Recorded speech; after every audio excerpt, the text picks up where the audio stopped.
बयसर अपराह्न कौनसी सरकारी योजना मिलुनथिबारु दांत काठी बिक्री करी निजर परिवार पोषुचंती 70 वर्षीय वृद्ध।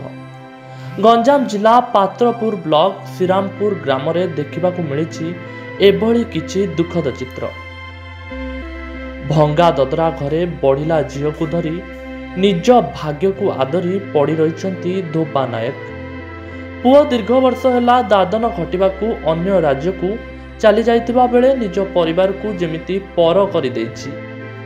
बाध्य होई परिवार चलाइबा पई 70 वर्षीय धोबा नायक गोड़ को घोषाड़ी घोषाड़ी प्रतिदिन दांत काठी एवं छांचुणी बिक्री करुछंती। हेले तांकू आज पर्यंत सरकारक तरफरु वार्धक्य भत्ता राशन और आवास घर खंडिए मध्य मिली नाही।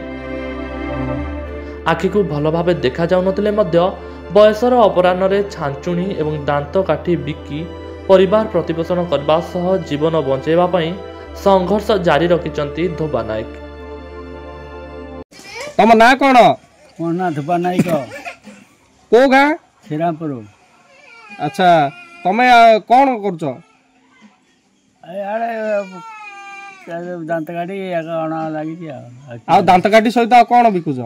संतुनी आ कि दुडा छिटा। तुमको दांत काठी मनीष कहउछन्ते तमे आगे कि? अच्छा आ तमर कोन असुविधा कोन है जी? सब असुविधा किछि मिलुनी आ। अच्छा मिलुनी किछि भत्ता मिलुनी? किछि मिलुनी। आ राशन? राशन नाही किछि नाही। अच्छा घर ए घरटा तमर जो छपर पाल छपर अछि? हां छपर हमर। अच्छा अच्छा सरकार को केबे आवेदन करथिले भत्ता पई? भत्ता पाई करथिले सूर्य प्रधान आम गाँव लिखिला टाइम होनी मिलनी कहती। तमर बयस केते बापा? 70 वर्ष। 70 वर्ष है एपर्यंत किछि मिलुनी? किछि मिलुनी। अच्छा ये जो छांचुणी आउ दांत काठी बिकी परिवार प्रतिपोषण करूछ किंती? ठीक है चलतु आ। अच्छा ये दांत काठी आ छांचुणी बिकी परिवार चलौछ? आ किछि कृषि काम किछि करू न? बिल बाड़? बिल बाड़ नहीं गुड भल नहीं। गुड भल नहीं आ कोन करिया जाई पानी आ। अच्छा तेबे तांकू समस्त सरकारी सुविधा जोगाई देबा पई दाबी करिसंती ग्रामवासी।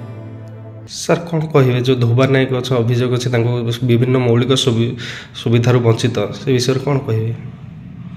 आपण तरफ मुझे जाना पाइली धोबा नायक जड़े लोक अच्छा से सुविधा सुजोग वंचित अच्छा आप लोग कहते तर्जमा करी जो एलिजिबिलिटी थी वो स्कीम रे आम देवार व्यवस्था कर। चिकिटिरू रतिकांत पाढ़ी रिपोर्ट हिरांचल लाइव। तेरे एभली किसी गुरुत्वपूर्ण खबर देखा चाहती आम चैनल को लाइक सब्सक्राइब और शेयर करो।